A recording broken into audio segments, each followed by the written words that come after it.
And I was just curious, I know it's maybe not the simplest question, but why are we here? Could you expand upon that? Because I found that so profound.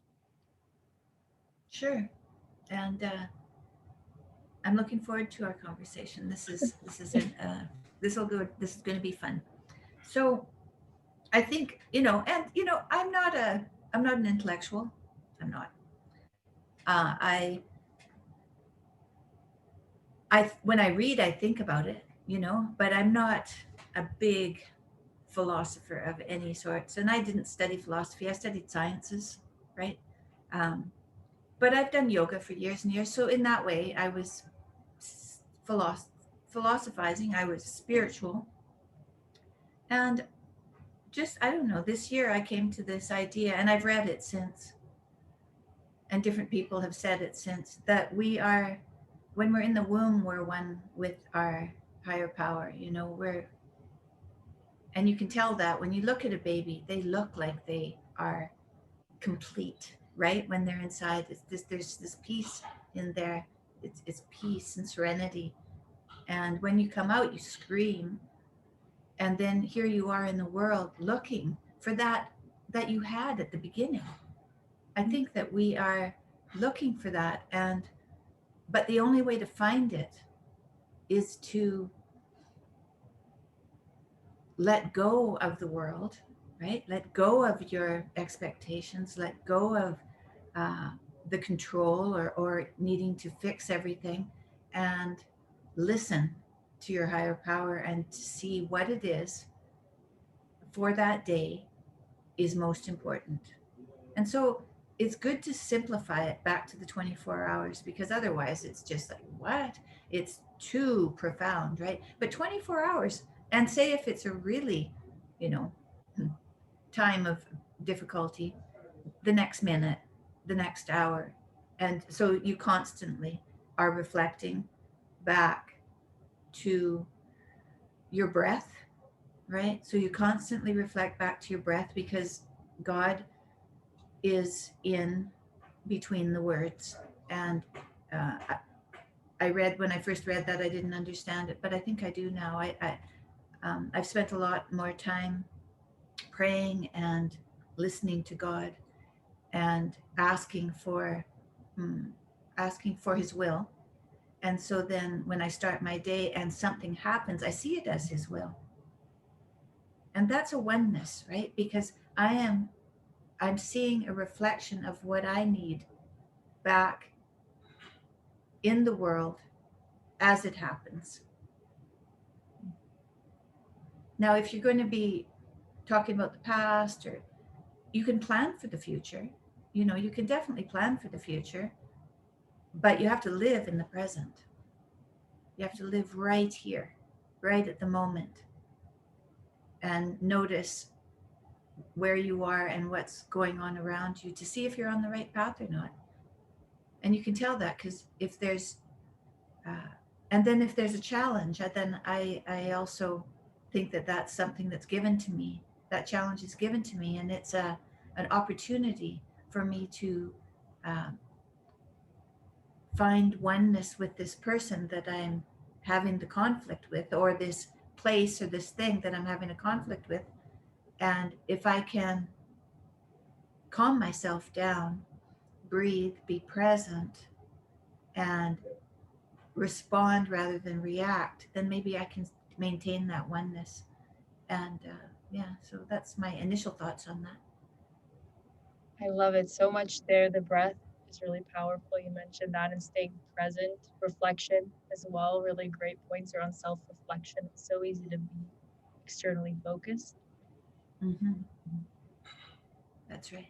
I'm very curious also about how then, I don't know if it's the same answer, but how you would handle resentment in particular, the cure to resentment, because in the discussions, there's this idea of being humble and humbled through art, and then there's this resentment that can happen if we're not pursuing whatever our calling is or our destiny is. And that's something that I think is present for me right now. I'm newly married, and so I'm actually getting married again this Saturday in Switzerland with my husband's Swiss family. And But I am finding already in just the beginnings of my marriage, I don't have kids yet, but I already feel sometimes that I'm in my head having this dialogue of being this sacrificial, whatever he needs for his career or his work. And it's really easy for me to, even though I have my own business and I'm focused on what I'm doing, but it's very easy for me to go to that place and then I start feeling resentment. And it's good that I think notice it. But Yes, that's the wondering, first step. Mm-hmm. yeah, but I'm wondering how to make sure that I don't go there and let that sort of inform how I act, because I don't always catch it in the moment. Like you said, to be very present. I'm not usually catching it in the moment. I'm often catching it after saying, oh, I did that. And I really didn't want to. So I wonder how I can get better at releasing the resentment, but also perhaps not allowing it to occur in the first place. Mm-hmm. Yeah, well, that's a great idea to do that, because resentment will kill your marriage. It'll kill it. So you don't want any of that. And what is resentment? It's anger that's kept over time, right? So it's not momentary anger.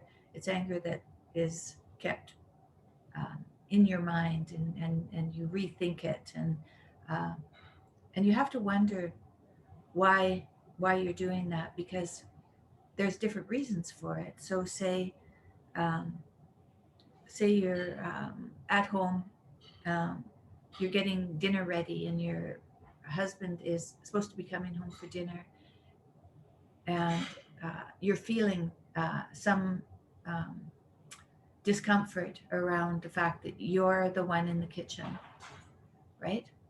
Now, this is something when he gets there to discuss with him, right? You discuss it with him. You say, I'm having a bit of discomfort while I'm in the kitchen.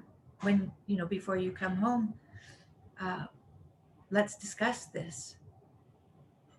And then you have to decide, if you've negotiated, who's going to be in the kitchen, who's going to get the groceries, who's going to walk the dog, who's going to answer the financial, you know, um, the financial decisions, and a lot of this will be done with both of you, but there's only so much time in the day, so you're going to want to negotiate who does what. And because we live in a modern world, the roles aren't set in stone anymore, and so we have to negotiate everything. Who's going to make the bed? We have to negotiate everything. And the thing is, once you've negotiated and made a decision, then you don't have to talk about it. Well, say, for a month. Maybe you'll have to talk about it again in a month. But if you find any resentment, and it's something that you can't discuss with someone, like you don't want to discuss this with someone because you're embarrassed that you even have this resentment, which can, be, that can happen lots of times. What I do, and I found is helpful, is um, I'll think about the person or the place or the thing, whatever it is I'm resentful about, and I'll write a gratitude list for them. So I'll see them as they are as a whole, rather than who they are that bothers me, because I'm only seeing a very small moment in their lives. I'm not seeing them as that whole that we were talking about at the beginning. So you write a gratitude list, you can see them more as a whole. And I have found that actually lifts gratitude. I mean, lifts resentment quite quickly. Now, uh, you have to be constantly praying for this, that you want this lifted, that you don't want to be resentful, and you're willing to look at yourself, in any way to try to lift yourself out of this. And so then that's when you become aware. So you said you're becoming aware after you've done it. That's the first step of awareness. And that is what happens, is you do it and you think, did it again, there I am again doing that same thing. Wonder what that is. Wonder what that is. And that's a great self-reflection. And so what you're hoping for is that when you have the thought, you stop yourself Yeah. and you listen instead of responding, right? But that'll come because it takes time to get good at these things. And so we have to be gentle with ourselves and recognize that becoming aware is a huge step. Becoming aware of it is a huge step. And so you want to uh, try to bring that to the present. But I would say that takes months and months and months to get Yeah. good at it. It's a long process, but definitely worthwhile. Definitely. Yeah, I love that people talk about gratitude journals and things, but this is a very specific instance of that I think is probably challenging in the moment when you're just frustrated with the person. But I can see how the opposite of it would sort of cure it in a sense. And you mentioned the word gentle, and I'm really curious about that word because you do have a very gentle, soothing presence. And I think growing up, it was sort of, I had to go to business school or you do something practical. And it was very, I played sports and it was very and I did okay, in that system of grades and things. I actually went to the University of Toronto, so I'm originally from Toronto as well. And Oh, so, and I went to Rotman Commerce and it was a great program and everything was fantastic. But I often felt throughout that entire process that while I achieved what I was supposed to achieve at the end result, the process of it was absolutely not gentle, especially not with myself. Um, it was easier to be empathetic and gentle with other people. Oh, maybe they were, stressed out or something's going on. I could find a reason for other people, but for myself, it's still I'm better, but it's a challenge to be gentle with myself. And so I'm curious. I'm curious about how you do that because it must be internal. The fact that you exude it so strongly outwardly. How do you bring forward? I would say gentleness and grace. Really. that's a good question. So, um, when you start out becoming aware, you're doing that on your own, probably, right? So you're thinking about it and you're not sharing that exactly. But if you want to make a change in uh, when you're in the moment of that resentment, if there's someone that you know who you trust, who can listen and who's not going to judge, and this is like a religious person, this is confession, this is where it used to happen always with confession. So you're looking for someone who has that same intention, and you tell them what's going on and how you're feeling, and doing that, you're bringing it out into the world. You're bringing out who you are in all of its frustration into the world. That's a humble experience because you're admitting that you are arrogant, or you're admitting that you're full of pride, and so you're admitting this not gentle person. You're admitting that you're not that gentle person, but accepting that that is part of you, and that power that you get from all of those, I shouldn't say power because that's so politicized now, but that courage that you have when you're aggressive. So you want to, like my husband say, you want to have that sword, but you want to have it sheathed, right? So you want, and I think what he means by that is you want to have acceptance that you are that person, and gratitude for having that force in you, but it has to be used properly. So you want to share when it's not being used properly. You want to share that with someone you trust. At that time, you're sharing that also with your higher power. So you're putting it into the world, which means that um, you know it deep in your soul now that someone else in the world knows this too. And then you can get feedback from the person, but you can also just get, when you say something out loud, all of a sudden it makes more sense than when it's in your head. Why Yeah. is that? Why is that? Isn't that kind of miraculous? that you have to share. So all these podcasts and all this stuff that's going on with people speaking one to one, I think is bringing that confession that we used to have in the church, and sometimes still do, but not as much, into everyday life. And I think that's the power of the podcast, is that these things that we're saying to one another are making, they're bringing an, uh, it's not judgment, but uh, discernment, that I have to be careful with what I say, because I'm trying to say something that's truthful to you. And that's where we all want to be.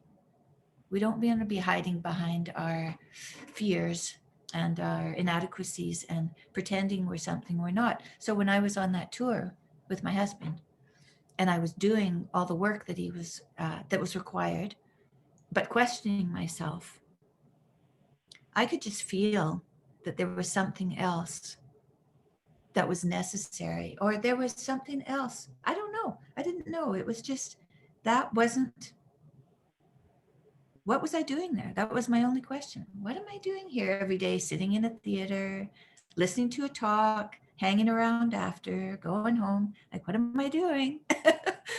and um, and then I had all those profound, then I was ill, and then I breathed in all those prayers from all those people, and I realized, oh, wow, I had obviously I had no idea where I was, but not knowing where I was didn't stop me from doing what I was doing. And so it was good to stay in the moment and do what you're doing, even if you have doubts, because it will come clear. If you give it time, it will come clear. Even something as crazy as, having a near-death experience, it'll become clear. But you have to allow it to come clear in its own time. Yeah. So that's a long answer for resentment. It's a brilliant answer. And so it's a brilliant answer. There's sort of a solution in there, and all sorts of things. You've talked about this before as well, which I find fascinating. You said, why is it so strong when we say it out loud? And before in another show, you also mentioned this idea of going from 4D to 3D. So this idea when you're praying, and you mentioned that you pray out loud, and the fact that there is some level of, so what do you think that is? I mean, for me, simplistically, I'd say, okay, it's because you're putting your inward, you're kind of taking that energy, that higher energy, and you are the channel, if you will, or the force that's putting it out there. So somehow there's an energetic kind of thing going on. But I wonder if that's too simplistic. What do you think is going on there when we go from kind of that fourth dimension, or hearing what God's having to say, and then bringing it through in our words, or 3D, as you would say? Right. I found that very interesting, and I wonder, I really was wondering about that. Well, I started reading the rosary when I was ill, and I had the history of meditation already, and chanting, and so I'd done a lot of chanting through Kundalini yoga for years before. So when I started praying the rosary, I realized that there was that you were breathing, you were speaking through the exhalation, right? So you're speaking through the exhalation, and that the rosary is set up so that you can speak right through the stanza. You can right through, and then breathe again. And so the whole thing is set up. So, well, when people, if you recite the rosary with someone who's done it for a very long time, or who has the tradition in the church, they do it in kind of a song, so it is a chant. And in our Western way, we've looked to the East for this chanting and this embodiment with God. But we have that in our own tradition, in the Western tradition. I left it too. I studied yoga when I was 13, and I left the Western Christianity behind, right? I had grandmothers who were religious, So I had a little bit of that still in my life, but I really did take on yoga as my um, way of reaching into the fourth dimension. And it was good. It was definitely good.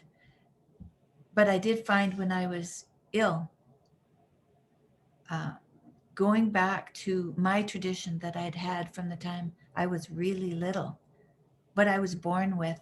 And, you know, my grandmother, although she became a Protestant, she had Protestant religion, she was Polish and they had been Catholic, and she changed our religion.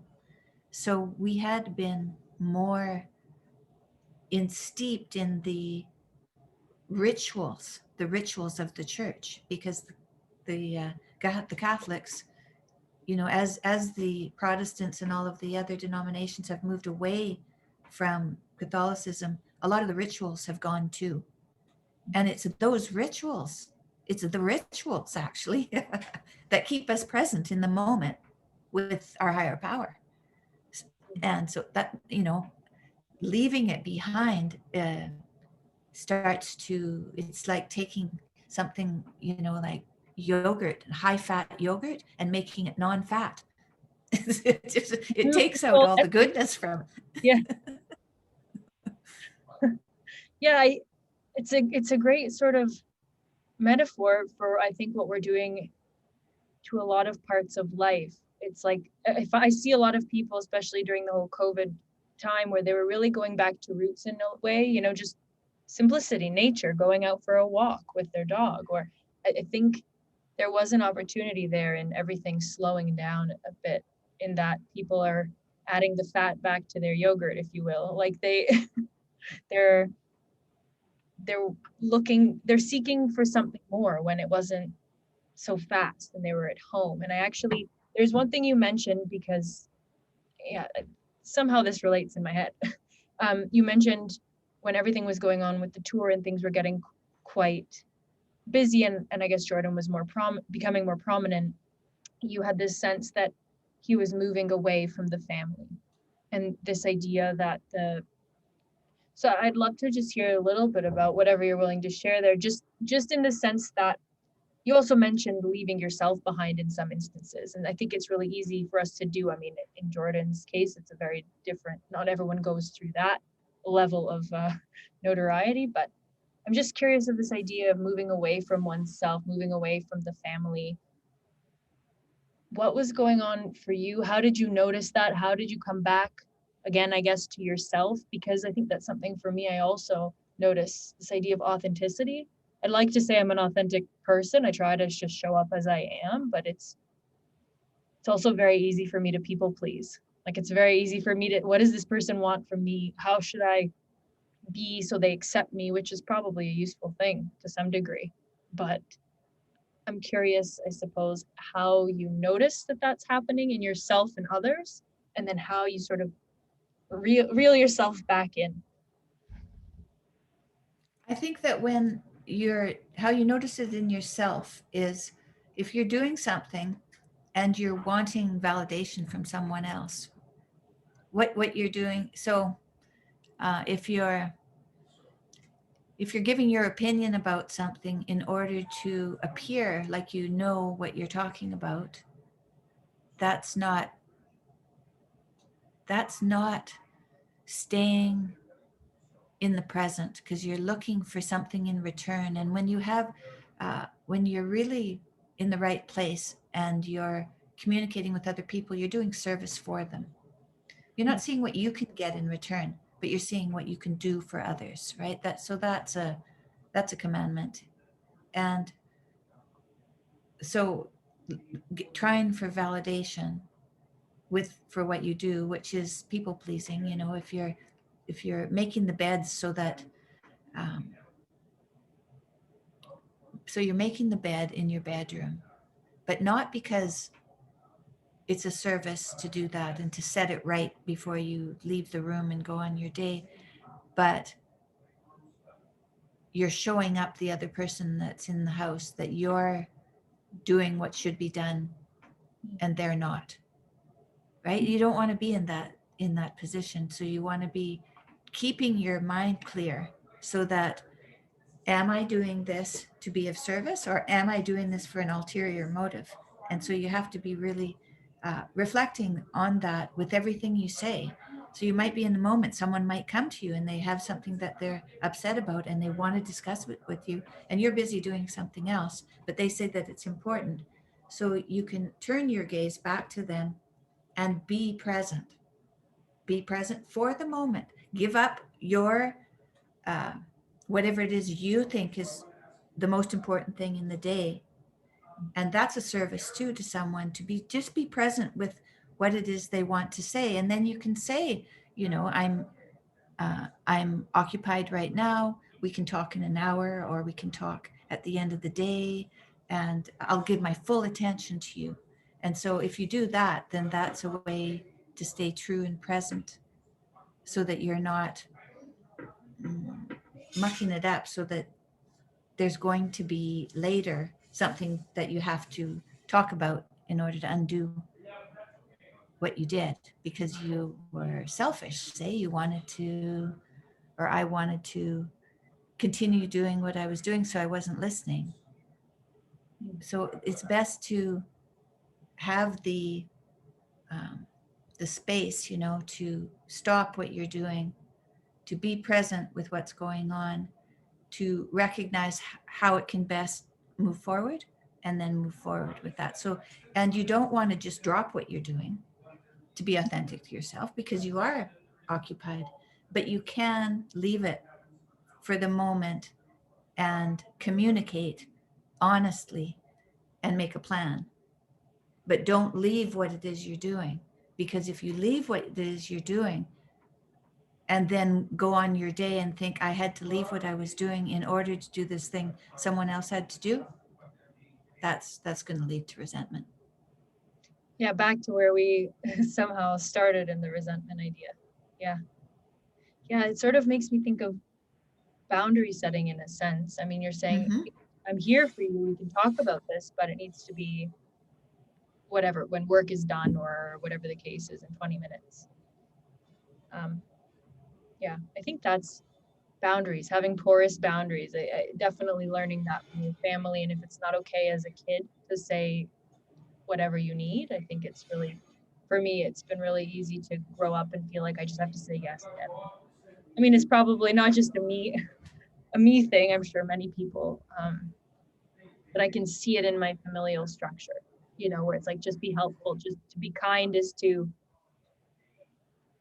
it's almost missing the line of service, like you said. So I guess, what do you think being in service is? I still find it a very fine line, right? To say, because you're saying, hey, I'm doing something right now, but I do want to show up to you in service. How do you balance that? Or how, for example, with your art, how do you balance the fact that, hey, okay, art is, I'm so passionate about this, I care about this, but I'm also a mom and a grandmother and a wife, and I have all of these different, and a friend, I have all of these different roles. How do you balance that? Because I don't know that I am successfully doing that, or I'm not sure what the formula is there. I found my way back to prayer also after my car accident. So I had a traumatic brain injury, and I really, like, that concussion was that moment for me where I just said, okay, that clearly what I'm doing is not working, so I need to clean this situation up. But I guess just to say, I'm curious about, you can't be all things to everyone all the time. So how do you balance those branches of the tree, or those different roles that you have? I'm finding that challenging. Well, that's a good question. You know, when you're becoming aware of your reactions to other people, it's good to become also aware at how, if you want to do something for yourself, you want to write your manuscript, right? We're almost And there. well, it sounds like you've done a lot of work, so it sounds like you do carve out that time, that's that creative time for your own uh, for your own pursuit that is necessary, that keeps you alive. So you have to do those things. um, it's tricky because we grow, like you said, we grow up in families and the messages aren't always clear about what we our what's expected of us, and we want to know from our parents. I have this little guy, he's 1 year old, my son's son, and he looks to me to see what it is, that's okay for him to be doing. And so it's, and if i'm if I'm wanting him to be there for me rather than for me to be there for him, he's going to think that that's the way that life ought to be. So sometimes it starts way far back, and it's no wonder we don't recognize that we're not doing what we need to do for ourselves. One thing that I noticed was I noticed myself say no in my head when I wanted to sit down and do some art. I heard it say, my mind say no. And I caught it, I caught that, and I shared it. I went to my husband, I said, okay, let's talk about this, and brought it into the light so that it could be dealt with, because that little no wasn't a little thing. It was a well practiced um, method of keeping me from what I wanted to do, keeping myself from what I wanted to do. And I think we may look to other people as reasons for us not getting done what we need to do, but really at the end of it, it's really up to us to make those decisions and make the space and make things work. So if you're going to, there's no blaming other people for getting you in situations that you don't want to be in, because if you're watching what you're doing, you're allowing it to happen. And that's a rough thing to say, because it means that everybody's responsible for where they end up, and that's rough. And I can't imagine how rough and how difficult that is for some people. So you want to be gentle with yourself and recognize that you wouldn't have got to this awareness if everything hadn't happened up till now, because you wouldn't be who you are, right? So everything had to happen in a certain way to become who you are, to be aware as you are. So that means that all the things that you want to hold on to from the past, you have to let go. And you have to, say thank you to, you have to at least accept. Maybe you don't say thank you, but you at least accept that that's the way it had to be, and to move forward from there, and to know that you're okay being who you are, with whatever bad habits you have, that is who we are. It got us this far, and now gently we can work so that those bad habits turn into things that work for us and work for other people. Yeah, it reminds me of the hero's journey with Joseph Campbell. It's almost a training that I did because I do leadership coaching and career coaching mainly. And so it talks about how essentially you can be a mentor for someone that's in the position you were in because you've been there. And so this idea of mentorship as a means of kind of not necessarily translating all of the pain, but one way to sort of use what you've learned from your struggle to benefit others, I suppose. But this idea of letting go, I just read a book by David Hawkins, and he was a psychologist. He's passed away, but it's called Letting Go, actually. And his main thing is about allowing feeling the feeling until it sort of peaks, and then letting it subside, sort of like a wave. Somehow this is related to resentment. I don't know. It's almost like you don't let that peak kind of subside. You just keep going back to the peak and thinking, and the rumination is really perhaps the Because problem. you're uncomfortable, it makes you uncomfortable, right? So this, as it's going up, you're getting more and more uncomfortable, and you've used ways. Maybe that's when you go for a walk. Maybe that's when you start bouncing a ball, in a distracted way, because you don't want to attend to this feeling that you're having. And it's natural to want to uh, get rid of this uncomfortable feeling, but we're not children anymore. And so recognizing the uncomfortable feeling, which is what you'll see in your children, because they're going to have uncomfortable feelings, right? at the beginning, because so they're just getting used to their feelings. So they're going to make them very uncomfortable, and they're going to be mirroring what you do. So if you're somebody who can stay present with their uncomfortable feeling, recognize that, oh, oh, this is something that bothers me and I have no idea why. And to just let it be, until you get to the other side, because on the other side, then there will be a reflection that will teach you why it happened and what you need to do to not have as high a crescendo next time. So little by little, then it gets to be smaller and smaller until you find out, oh, that doesn't even bother me anymore. Right? Yep. But you still might be somebody who's got a reactive. You might be reactive, and that's okay, as long as you can recognize it and sit with it. Those feelings are okay to, I don't know, because they are in the present, these feelings, then you're sharing them with your higher power, right? You're sharing them and you're saying, look how I feel. Look how I feel. What is this? And what do I need to do to move forward?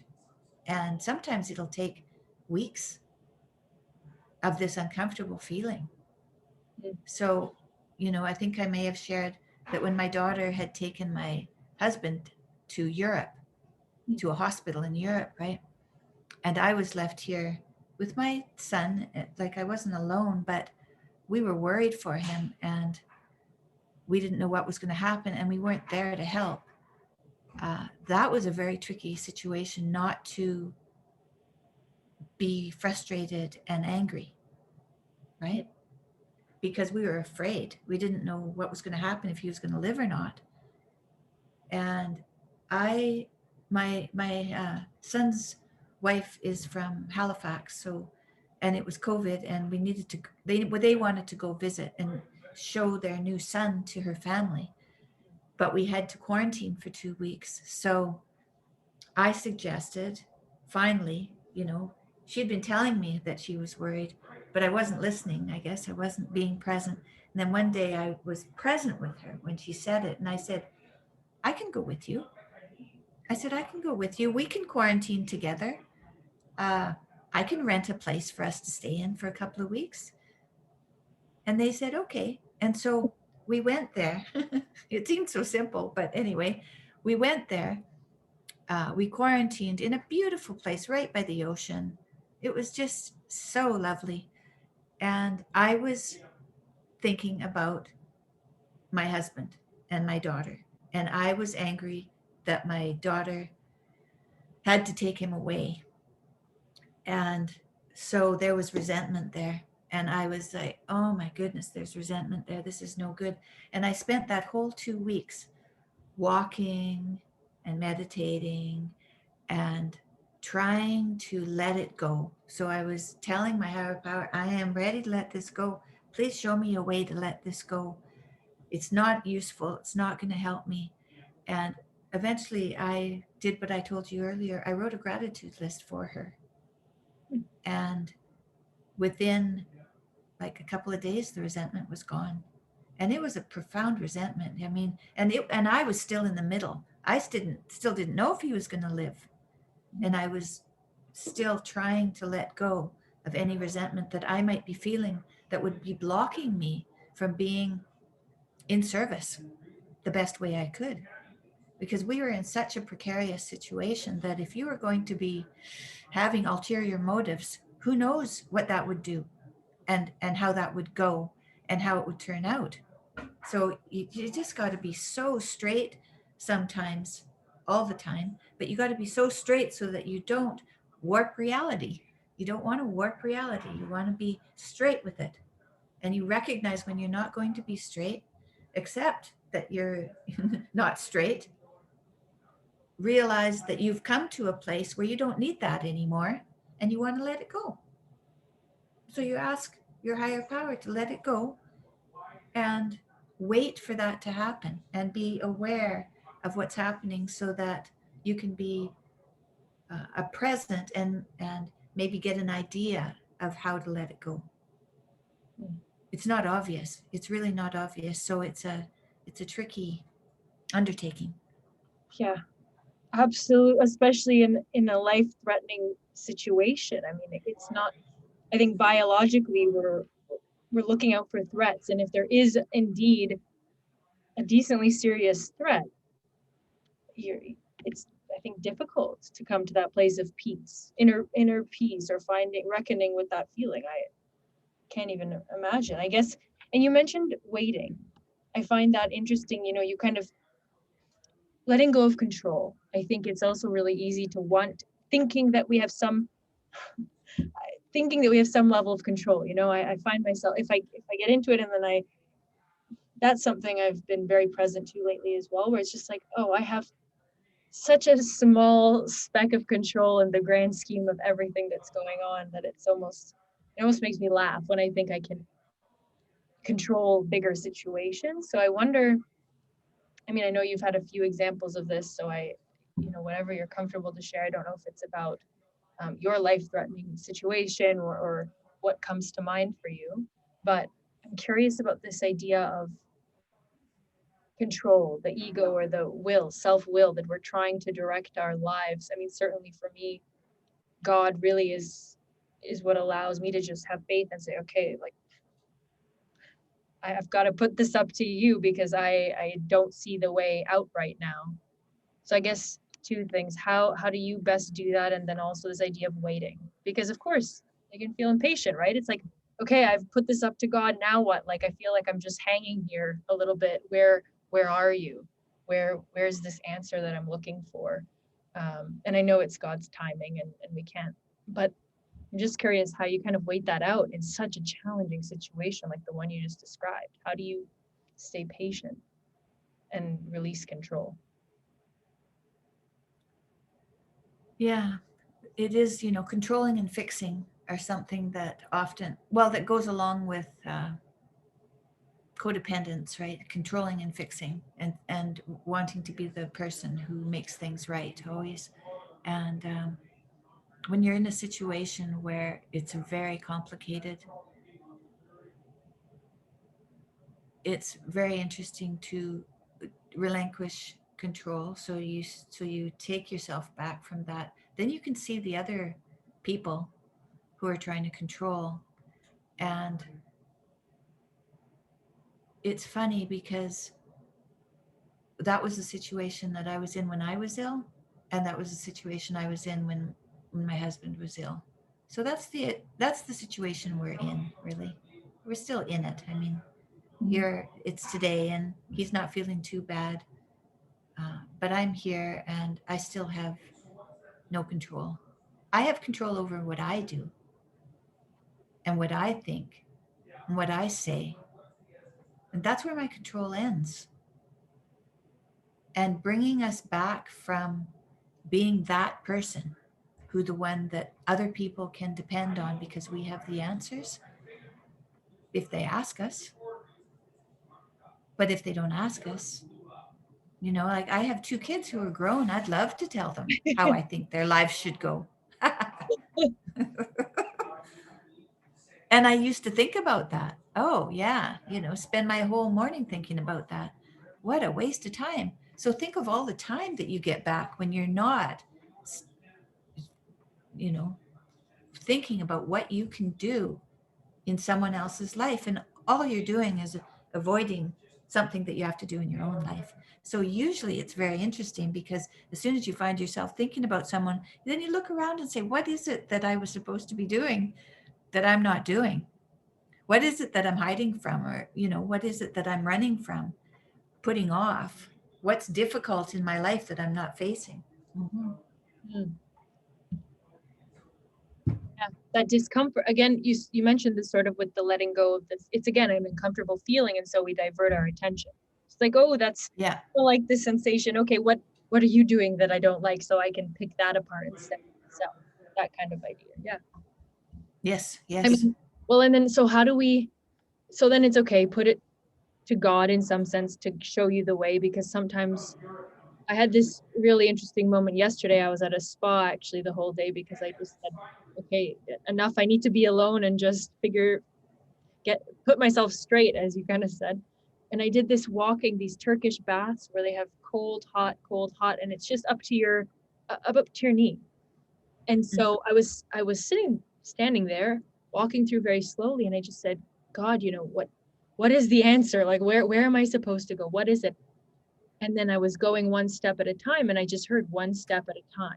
Like, I just kept hearing one step at a time. And I thought, oh, okay, like, fine. And it was really simple but meaningful for me. But I guess, yeah, this idea of impatience. How do we, I mean, if you get really bad news or something really profound, and it's like, okay, what's my way out of this? What's my way forward? How do we remain patient to hear God? I know we need to get quiet, but sometimes I'm there going, please. It's almost this like really seeking this answer. How, once we've created space, what do? How do we wait for that? Oh, this practice that people have where they pray and meditate every day. So that sets, even no matter what, right? No matter what, you do your best to do your prayer and your meditation.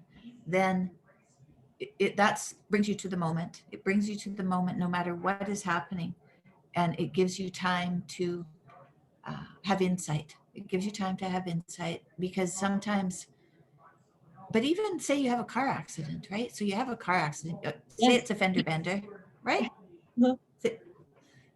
and and so there you are, it's happened. It's best to breathe and to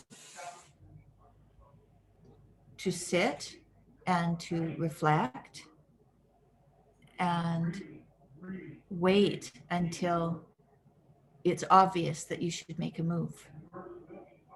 Because if you jump out of the car right away and something is broken, or you're not, or you're confused because everybody has whiplash and that causes a traumatic brain injury. So then, you could be confused easily, and probably are confused easily. Whatever movement you're going to make isn't going to be fully informed of the situation. So no matter what you do, it's always best to, and it just takes, I mean, I've been meditating since I was 13, and I'm 60. Wow. Right? And I thought when I was 13 and my aunt taught me yoga, for a summer, and I went home with the yoga books, I thought, I'm going to need this when I'm older. That's what I decided. I'm going to do this every day because there's something about this. I'm going to need it when I'm older. And uh, what it taught me, I think, is what I am like now. I can wait, I can breathe, I can respond when I see what's going on. And that way nothing's going to be jarring. Nothing's going, and so I have someone with me who's jarring and needy, and needing and controlling and fixing and fretting and all of this stuff. They come to talk to me, and I listen,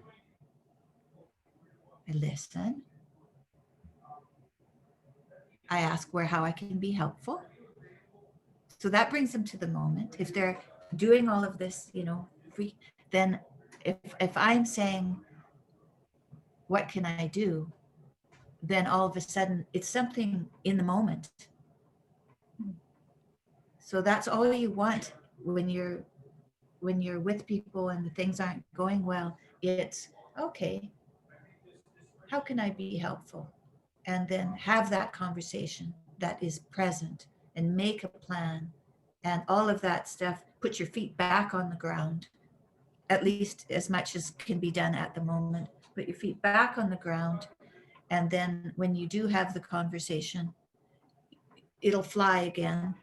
It'll fly again because the person is upset and worried and all of that. But the whole idea is to breathe, to be present, and to see where you can be helpful, and not try to calm the person down. That doesn't work. Yeah. I have had lots of practice. It doesn't work to calm anybody down. It doesn't matter what you do, tidying and, because I was really good at cleaning the house. I'd make sure everything was clean, and that didn't help either. I mean, I like to have a clean house, but cleaning the house is not going to make your life more manageable in the moment that someone needs you. So the best thing to do is to be present and to be there, listen, and then make a plan, and then move forward. And giving yourself the time you need, giving the person some time that they didn't think they had, right? Because they don't think they have any time. Otherwise, they wouldn't be controlling and fixing and fretting and worrying. And Yeah. they feel lost, right? They feel they have no way forward, but they do. They can. And you're creating that space, I think, in a sense. Yeah. It's like you're not Yeah. listening, which is an action, but you're not actually cleaning the kitchen. You're just standing, you're with them saying, what can we do right now? How can I help? What's up right now that we can just sit together and chat this out? And back to your idea of confession, in a sense, like you're actually, not that you're a priest, but sort of that you're holding that space, I think. Yeah. So right. And that's really something that we can do in the moment. We can really do that. And it's not harmful. It's not harmful. So, do no harm. That's what the physicians say. It's not harmful. yeah, which is an interesting, I mean, that's a totally different topic. It's an interesting thought around, I mean, you look at the medical system, and I think it's something like at least top 3 reasons of death, I think, is medical error. But that's a different discussion. So, but I guess, so what about expectation? Because you sort of alluded to it a little bit earlier when you said, about your kids, but I think it can be with ourselves, and, this gentle idea also. But I'm curious, and you actually mentioned about your grandson, which is interesting. My grandparents had a huge influence in my upbringing, and they really, my grandmother actually taught me how to pray in Croatian. That's something, even at the end of, she's 88 now, and so even she has dementia, but even, until the final moments that she could speak, like, she recalled prayer, which I found very powerful and fascinating. Anyway, I guess just, I'm curious about expectation.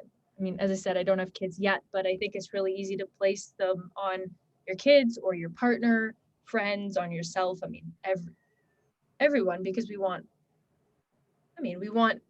good for our family. It's not necessarily always a bad thing that we have these expectations, but it's not great if we impose them, I suppose. So how do we do that? Because I think it's actually, you probably already answered it, but I'm curious. It's this idea of pointing attention away from ourselves again, right? I guess. Like it's really good to talk about expectations, because expectations are future resentments. When you so they are very related. They're very related. And it can be as simple as you're playing a board game with your husband and some friends, and you're sitting beside your husband, and you need something from him, because this is a sharing game, and he won't give it to you, but it's a game, right? It's a game. And instead of just letting him have his own hand and tell you what it is he's willing to give and not, you have an expectation that he's going to help you. right? Because you're his wife, even though this is a game. So these expectations can really get out of hand, where even in a game, a golf game, maybe your husband isn't carrying your clubs for you because they're heavy or whatever, but maybe you haven't asked, right? Maybe you could have a caddy, or you could get one of those wheelie carts and put it on the back. There's lots of ways to do that without having expectations that others take on what you need. That's a really troublesome thought, and we all do it. We all have expectations, and and we hope that maybe it's okay to have them, but if we really think deeply about it, it's best not to have any. None. Yeah. Well, and then you said something really powerful, though. You said asking for what you need, though, right? So it's not, the two aren't together in the sense that, okay, it doesn't mean that you have to, I don't know, not voice the fact that you need a caddy or some means of moving your, your clubs. It's like, okay, you have this need, but you're open to how it gets resolved. Like it doesn't Yes. have to be your husband that carries them. And oh my, yeah, it's Right. very dangerous that, you can go down the road of trying to get back at them. And that's where, people try to get revenge or, oh, I'll show you kind of thing. And that's dangerous territory to be in, I think. So yeah, I Yeah, guess. because you don't want to be involved in the outcome. You only want to recognize what you need, and then put that out in the world to see if your need is legitimate and whether it can be resolved. But you don't know how it's going to be resolved, and that's not your business. It'll be resolved however it's resolved, because this is the world we're talking about. We don't have control of that. Mm-hmm. Back to control. Yeah, it's interesting. Just being very clear on what we want. That part is okay. We can be deliberate about that. Hey, here's what I need. But Mm-hmm. then that's the point of releasing. Whereas I think a lot of people get caught up. It's like, here's what I want, and this is how it has to be, and this is how it's going to go. And so the control Yeah. extends beyond where our control actually is. I mean, Yeah.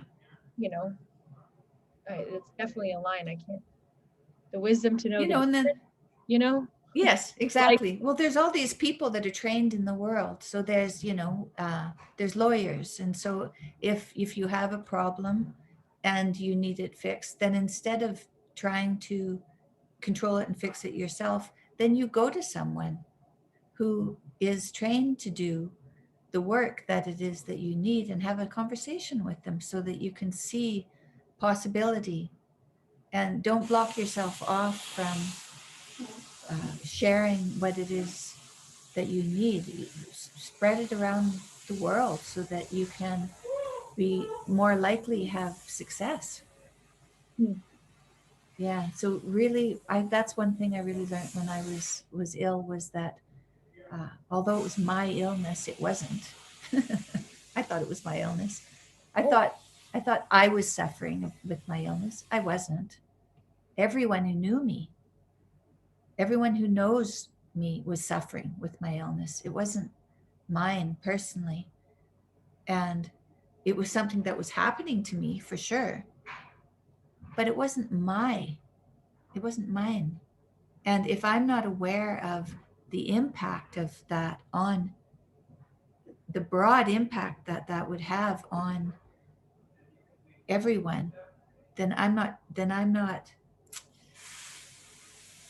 reacting. I'm not being in the moment, right? I'm reacting because I'm thinking that this is mine, and I'm going to decide what happens here. I'm going to decide the outcome. Yeah, that's really that has to be looked at really quickly and changed. And I was really fortunate because I did decide that I was going to die, and that was going to be okay. I decided that. And then I went home and I told my kids, and they looked shocked and hurt. And I realized this wasn't my decision, that I had been overstepping what it is that I'm um, responsible for. And that, because I always wondered, why would people go through all of the pain they go through to get better when they have been hurt? You know what? I used to wonder that because I'd never really been hurt that much.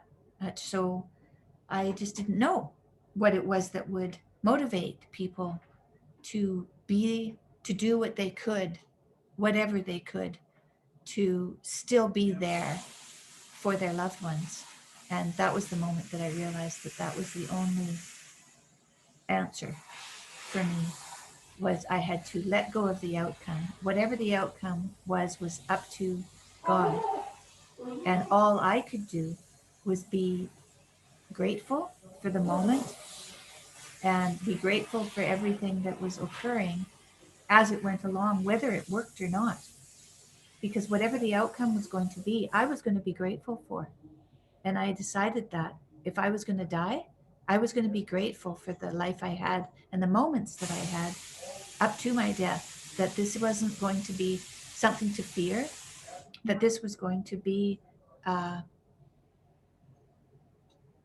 it's inevitable. It was going to be inevitable because it wasn't something I have control over. So let it go, let it happen, be in the moment, and be with everyone in a loving way. And that's all you can do. You got to let go of it all. If a doctor wants to, get involved and have answers, well, then that's good. That's good. Give them, let people in. Let people in. If someone wants to come and help me, let them in. If they want to clean my bed because I don't have the strength, let them do it. Don't. It was so funny. So when I was quite sick, but I was at home, I guess I'd moved home by this time. And my front garden, because I'd renovated my house, my front garden was like such a mess. And so we hired a gardener to fix it. And my neighbor, who I don't have, he doesn't have the other half of my house because I live in a semi, but he's right next door. And he would come over and look at my garden. And he didn't like the way it was done. So then he'd move the plants around when the gardener was gone. And I had such a fun like month of him moving the rocks around and moving the plants around. And then he put some of the plants that we had in his garden. Oh, It was really funny. He just moved it all around, and I was like, okay. it's all good. Like, I don't really care. I mean, the plants are going to grow wherever they are. It's kind of cool now. They have some of our shrubs and trees, and some of mine. And then I think my husband came home eventually, and he asked me, about our garden. I said, well, it kind of was. It wasn't really my project, It was. It was a joint. It was a joint project. But I wasn't in any. The outcome wasn't important to me. I hoped that the plants would live and that come again the next year. And I asked for some plants. I like thyme because it smells really nice and it goes along the ground. So I asked for some plants, but if he didn't think that they were placed right, he put them in different places. I thought that was hilarious. Must have driven him nuts, though. It's a great, I think it's a great story, though. So to him, it was important enough to, I suppose, put some of his own effort into it. And I mean, this does get me interested in what the right decision is when it comes to, for example, medical help. So even with my car accident, for example, I had some doctors telling me, nope, you need glasses and your vision is just going to be permanently affected because of the way you hit your head. And like, this is just, we're going to symptom manage. And then I thank God, got a referral from a chiropractor actually, who worked on head trauma. And he sent me to a great guy in Guelph, Dr. Quaid, who does visual therapy for head trauma or just kids with vision issues. I mean, fantastic. And he also sent me to a Dr. Komer who's in Burlington, and the two of them, one works with hormones, and Dr. Quaid works with visual therapy, and they both are of the opinion that no, we're going to rehabilitate you to your baseline. I mean, we're going to bring you back to, you know, what you were like before the accident. Actually, we can even make you better. You know, you can be better off because we're being conscious about this. I think if I wasn't as, I don't know, stubborn or tenacious, I don't know what word, but I really just said, look, I don't just want to be on drugs. I want somebody to help me get better. That I want to be better. I don't want to be stuck in this moment in time from the car accident. I mean, I was 26 at the time. It's like, I'm not going to accept this for whatever, another 50 years. Like, that's not right. Mm-hmm. In my head, that's what I had decided anyhow. So I guess for me, it was high stakes, you know? So maybe for him, the garden was important enough, but I guess I wonder, how do we judge that? Because if I had let that first doctor in, I would have been in a very different position. You know, I was like I was in a dark room for 6 months. So if I Mm-hmm. had accepted the first help, I think I would have been in really poor shape. Whereas I kept pushing for a better resolution because I felt like there was one. So how do we, Yeah. in terms of especially health, I wonder, it goes back to actually what you said about taking personal responsibility to some degree.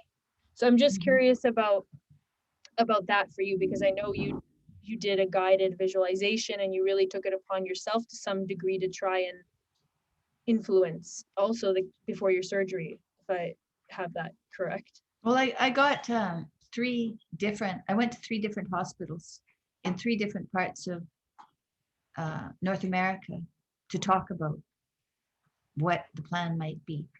So I definitely went wherever I could to find answers. Okay, so And it's still important to, I don't know, get multiple opinions or seek out what feels right. yes, yes, that's right. Gather information. There's nothing wrong with gathering information, Hmm. especially for yourself. Yeah, I think And I accepted help. I accepted help to help me gather that information hmm. when people wanted to. Now, the people who wanted to help, some of them wanted to fix it. You know, some of them were pretty big on controlling and fixing, but controlling and fixing isn't always it isn't always a problem. It depends what it is you're doing. You know, if there's someone who knows the system and they're going to help you navigate it, that's a good thing. If they start to get in the way of the doctors because they think they know, well, maybe that's not such a good thing. So you have to be your best advocate. I mean, at some points when I was ill, I was so sick that I wasn't really very present. Hmm. And so, but even then, I didn't die. You know, I mean, I was I was down 30 pounds anyway. And my poor son and his wife were with me. My husband had gone on a business trip, and my electrolytes were getting out of balance because I had lost so much fluid in my system, right? And so then I don't think I was getting really a lot of nutrition to my brain. So I really wasn't very with it. And they were doing their best to, they kept going and buying blood pressure cuffs because they'd take my blood pressure and they couldn't get it. But it was because my blood pressure was so low that I was in danger of having a heart attack, right? And so, but I wasn't worried. I just was, doing what I could that day. Went to the doctor, and then he put me in emergency and they made me better. So even when it was, if I hadn't gone to the doctor, then I probably would have died. But I was being followed, even though I had had the surgery, the cancer was gone, but I had a complication. The surgeon saw me. I can't remember. I think it was every week. Yeah. I'd come into the, yeah, I'd come into his office for an appointment every week. Wow. For months. And he didn't know what to do, but he didn't put me down. He didn't pass me on to someone else. He just kept doing what he could, maintaining trying to maintain my life while this was figured out. And so I wasn't angry at him. I didn't fire him as my doctor and go to someone else. I stayed there, and it just became clear what I had to do over time. I don't know, it worked out fine, and I did get better, and you got better. So there's a way forward. It's not something that you can tell someone else, because in the moment you're just trying to understand what's going to happen and take the advice of those that you feel are doing what they can for your best interest. I mean, I'm really interested in what you did to get better, because I, as a massage therapist, I started working with a cold laser, and I've helped people with traumatic brain injury by shining light on their brainstem, really, and not sometimes on the brainstem, because you were hit on your forehead. You would shine the light on your forehead as well for rehabilitation. Wow. I can tell you more about that at any time, but I'm very curious about what you did and the people that you saw here, because I think having professionals that are here and do good work are very much worth knowing. Yeah, well, and it was a wait, right? I mean, the Ontario healthcare system. I mean, I waited and a year and 5 months after my accident to see the hormonal specialist. So, and that's kind of what started me. I'm actually eating a pretty much carnivore diet now, thanks to really Michaela, I think. I mean, it was started by Dr. Komer, who mentioned keto. And so he said, there's a tendency after brain trauma to be more susceptible to dementia down the road. And my grandmother has dementia. And so I thought, there's no way that I'm letting that be, I want to do whatever I can. Mm-hmm. So he had suggested keto diet. And then I sort of have just slowly, and then I heard Michaela talk about it and some other doctors, Dr. Saladino. And so that's where I'm at right now. But I found it Oh, interesting. good. You're eating only lamb, I think which is interesting, because my stomach is still not used to. I've been eating mainly beef and liver, but I'm not used to it yet, to be honest. Yes. And how long have you been doing that? Just maybe 3 weeks. So very, very new, okay. pure carnivore. I did a 3-day water fast, which was actually I felt so clear and spiritually. It was really a spiritual experience, actually. I don't know. Have you ever done fasting? Yeah. Yes. Yeah. It is. It's interesting. So, I think, well, I'm not sure, but I think that if what you're eating is causing some trouble, then when you stop eating it and you become really clear, like you do in a fast, that's an indication that you got to make some changes in your diet. But fasting I still fast, I don't eat until the afternoon, and then I eat again in the late afternoon, and that's it. I eat probably in a window of 4 hours. And so I have fasted for days on end, but now I just do more. I don't know what you call this. I don't know. There's probably a name for it. But anyway, a very short period of time every day, because I know that it's really good it's really good. You have to wait for your stomach to growl, first of all, right? Because that's the cleaning, sweeping system of your intestines is done when your stomach growls. Oh, I didn't know that. Yeah. Isn't that cool? Yeah. So it's really a good and happy noise to get, because that means you're ready to eat. But until you hear that noise, you're not ready to eat. Your system isn't ready. It hasn't done its cleaning yet. That's actually interesting. I didn't know that. Yeah, it's an interesting thing. I was just so conditioned to at least eat twice a day, and this after the fast, I just realized now, yeah, I'm sort of once or twice. I'm still figuring it out. I wouldn't say I'm totally set because it's such a new way of eating. Mm-hmm. But I'm curious I about. stopped eating. Yeah. I stopped eating when I was 40 years old. I stopped eating wheat, which was a lot of things. I took wheat, anything that had wheat in it, I took it out of my diet. And I went from being kind of foggy brained. My mom died of dementia. My sister is dying of dementia, and she's only 67. So and when I was 40, I was starting to get, so my memory wasn't great and my train of thought wasn't great. So I'd forget in conversations what we were talking about. So it wasn't good. And so I gave up, and I had given up sugar. That didn't help. I gave up meat. That didn't help. So I'd given up different things as I was, because I'd always have trouble with my digestion. I'd always had trouble. I'm Irish and I have a celiac gene. So it took me a while to figure out what was causing all my trouble. But when I gave up wheat, and I was sleeping all the time, oh my God, I was so tired. I would sleep at the drop of a hat. I'd go to put my shoes on, I'd sit down and I'd be asleep. And then I'd wake up and go out the door. Like I was just, it was like I had narcolepsy. I was sleeping all the time. The day after I gave up wheat, I was awake. I thought, oh my God, it's definitely wheat. And then from there, it was all of gluten.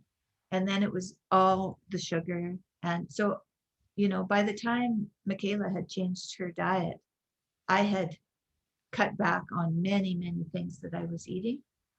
And it took her a while. It took her till she was about 22 to be aware enough, because when you're a child, it's you have your own ideas of, you can't convince other people what to do.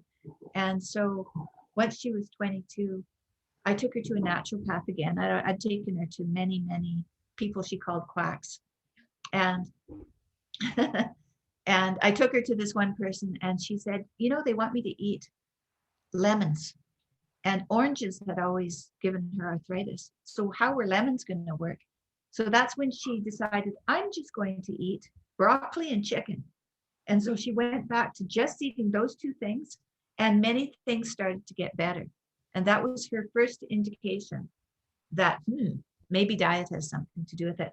But when she was a little kid and had arthritis, I told the doctors at Sick Kids Hospital that there were certain foods that made her swell, and they kind of said they wrote it in her file, but they just kind of said, that's nice, thanks for telling us. But they had no interest in diet. And because Michaela had been so sick, I was really curious about what was going to make her better. And so I asked her grandparents, she went to her grandparents for the summer, and I said, no sugar. I wanted no sugar in her diet. And they, used to always walk to the store for ice cream every day. And so I really put a screw into their summer plans by by doing this. But even though I knew it was food, I didn't know it was all carbohydrates. That is just so radical. It's so radical. But it saved I have arthritis in my thumbs and knees. I was going to have to get a different house because I couldn't go up and down the stairs. And I was going to Croatia to walk with my sister. And it was right in a break in the book tour. It was May. It was probably around this time of year it was. And I thought, if I'm going to walk in Croatia, I need to do something about my knees. And Michaela had just gone on the carnivore diet, and she had just found that her arthritis was starting to go away. So I gave up the last few vegetables I had. And by that time I was eating lettuce, olives, and meat. Kind of, it was really almost carnivore. And so I gave up the last, and in 2 weeks, my knees started to feel a little better. And I thought, okay, well, this is what it is then. And so now I still live in my 3-story house. I can walk up and down the stairs. I still have a little bit of discomfort in my knees, but it's nothing. My thumbs, I wasn't able to hold hands or put my hands in my pockets or comb my hair. And now I'm still not strong in my thumbs, but I can do all my art. I can do whatever I want. And so, this carnivore diet, it's for me, it's a lifesaver, really. I think that I'm alive because of it, because this cancer I had was supposed to grow and kill me in 11 months, and it didn't. And I think it was because I was not eating any carbohydrates. So it was slowed down Yeah. because the Hungarians, right? The Hungarian doctors, paleo medicina, they take people who've had serious cancer and they put them on a carnivore diet. And Yeah. so, yeah, and I have just been diagnosed with lupus. And because my eyes are dry and I have more plaque in my teeth, and I wasn't understanding. I was just using eye drops. I didn't know why these things were happening, but these are signs of lupus. And I got a new family doctor, and he saw that my white blood cell count had been down since 2014. And so then, and I only have one kidney now, and lupus attacks the organs. And so he was concerned about why my white blood cells were low, in terms of that I was more at risk for trouble because I have one kidney. But what he discovered was that I had markers for lupus. And so now I've seen a lupus doctor. He said I have very mild lupus. And I said, yeah, but if I ate a North American diet, I imagine that I would have all of the symptoms of lupus. I think I've been controlling. I've never had an episode of, because it affects your lungs and your heart and your kidneys. I have had no episodes of lupus troubles. And I think it's because of the carnivore diet. So I think it has saved me from cancer, and I think it has saved me from lupus. Wow. And from having celiac disease. Like, so I'm okay. I can't believe it. I'm okay. By the grace of God, really. Yeah. Like, And so really. what lamb? So lamb. You're Lamb. lamb. Me and, yeah, me and, yeah. And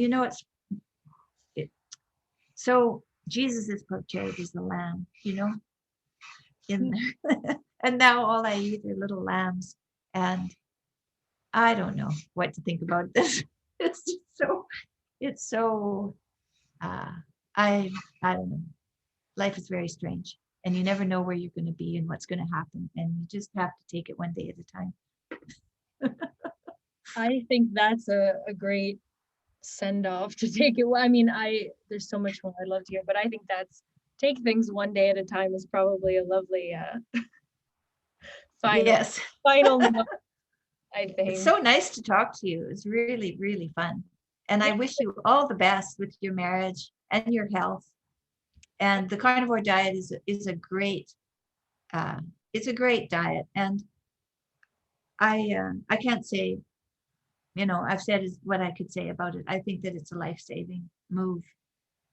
Yeah. That's Yeah. what I think. Completely agreed. And for anyone that wants more info, I think Paul Saladino's work is brilliant. I mean, he's a doctor, so he'll get into the science of it more than I certainly can. And I think he's Yeah. And I contacted him. He talked to me.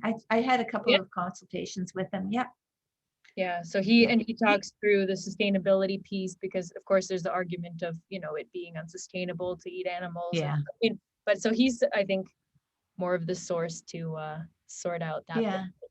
I Well, we know that the way that we farm is has to be updated. We've taken the animals off the farm, or we've put them in certain places and not in others, but really they have to be everywhere. And these huge grain fields, we have to rethink all of that. And the sooner the better. Yeah. That's, I mean, I feel like there's so many other topics we didn't even get to touch upon EFT, and I don't know if you do any tapping, but I've been finding that tapping. Oh yeah, I like tapping. That's saving my life because I've been having some sinus stuff, and it's emotionally meant to be about. It can be about grief. It can be about anger. I mean, the idea is that of course it's trapped emotion, right? And dairy really causes trouble in your sinuses. Eating Yeah. any dairy products. Yeah. Well, I mean, not for the past, I don't know, 20 days or so, but I'm sure it's still, it's a lifetime of, yeah. Well, it'll take a while for you to recover from the other diet. It'll take a while. So just stick with it. Yeah. Yeah. Well, It's really been my pleasure. I'm so grateful that you dedicated your morning to spend time with me. Well, thanks for reaching out to me. That was wonderful that you did that. I really appreciate it.